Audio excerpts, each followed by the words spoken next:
if I go to see the laws and the environmental laws, they are so intricate, and when it comes to coming together and seeing that economic activities and the law go hand in hand, I don't see that happening. And today Goa, being one of the very smallest states of India, we can find a lot of activism which happens in Goa, maybe in a positive way, maybe in a negative way.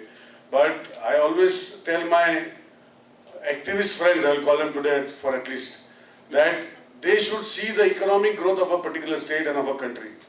Goa has always been a clear example of sustainability. Now, where has it gone in a different path in the last 7 years? Professionals have stopped being the engineers and the technocrats and have become the lawyers, the media and others.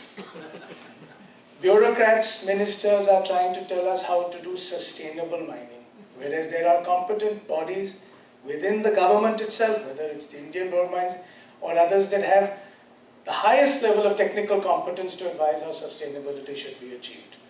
But we have been put in a different direction. I don't think if Nilesh's father was here today, he would have said, become a mining engineer. He would have said, go get an LLB.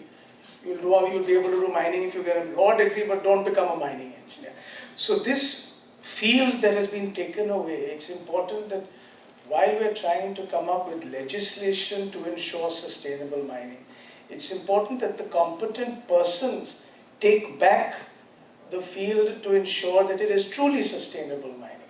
But I urge that organizations such as these should realize that they have a much larger mandate, and it is only when people like us don't take proactive measures that the areas that we are supposed to be influencing get filled in by others.